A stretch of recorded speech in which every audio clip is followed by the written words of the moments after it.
তো গাইস আমি আবার চলে আসলাম আপনাদের সাথে একটা নিউ ব্লগ নিয়ে। তো আপনারা দেখতেই পাচ্ছেন মুরগি।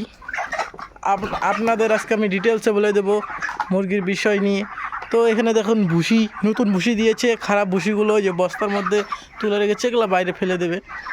তো এই নতুন বিছানার মতো করে দিয়েছে, মুরগির আরামে শুয়ে আছে, খাচ্ছে, ঘুরছে। তো গাইস দেখুন আপনারা ছিলিং কি দিয়ে দিয়েছে, মুরগির ঘরের ছিলিং। দেখুন ভুট্টার গাছ, যেটা বলে ভুট্টার যেটা গরু খায় তার গাছ দিয়ে একদম ছিলিং দিয়ে দিয়েছে, পুরো ঘর ছিলিং দিয়ে দিয়েছে ভুট্টার গাছ দিয়ে। তো আপনারা দেখতেই পাচ্ছেন এটাতে ভুসি পাল্টায়নি, এটাতে নোংরাই আছে। গাইস দেখুন এই যে এদিকে সাইডে বোধহয় কী শব্দ করছে, দেখি তো কী শব্দ করছে। সাপ বোধহয় এসেছে, ব্যাঙ ধরেছে, দেখি তো। শব্দ করছে, এবার সেই সাউন্ড করছে তো সেই। তো গাইস এখানে কিছু দেখতে পাচ্ছি না। ও ওটা কী আছে।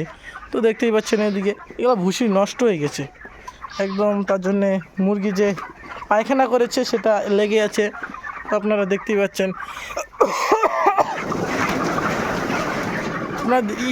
আমি কেসেছি বলে দেখুন মুরগি কীভাবে ভয় পেয়েছে। বৃষ্টির জন্য একটু সর্দিও লেগেছে। তো আপনারা কথা আমার আটকে যাচ্ছে, তো আপনারা ছোট ভাই বলে মাফ করে দেবেন। গাইস দেখুন ভয় চোটে কীভাবে কাঁদতে চেপে গেছে সব, দেখুন কীভাবে সব এক সাইড হয়ে গেছে। এত ভয় পেয়েছে এগুলা, এত ভয়। গাইস এটাতে আবার ভয় পাই না, এটাতে একদম সাহস মুরগি, একদম আমার মতো সাহস এগুলা। এটা তো ভুসি মনে করুন পরিষ্কার করে দিয়েছে, এগুলো বস্তায় রেখেছে, এগুলো পরে ফেলে দেবে। তো এই বোটিংয়ের মুরগিগুলো সাহস খুব, একটুকু ভয় পায় না। গাছ দেখুন আপনারা মুরগি কীভাবে হ্যাসফ্যাস করতেছে, মানে রোদ না উঠতে মেঘ আছে তাও কীভাবে হ্যাসফ্যাস করতেছে। এগুলো একদম কি বলি আর, এগুলাকে যদি উল্টে দেওয়া যায় 1 মিনিটের মধ্যেই মরে যাবে সব। গাছ এইদিকে দেখুন আমাদের এদিকে নদী, এই নদীতে এখনও অনেক জল হয়েছে, বৃষ্টির জন্য অনেক জল হয়েছে, এদিকে একদম নদী ভরে গেছে। তো আপনারা নদী দেখতেই পাচ্ছেন, ওই যে হালকা হালকা দেখা যায়, জঙ্গলের জন্য ভালো দেখাই যায় না। দেখতেই পাচ্ছেন গাইস আপনারা নদী, আমি দেখাচ্ছি ভালো করে দেখুন, কলা গাছের জন্য দেখা যাচ্ছে না ভালো করে।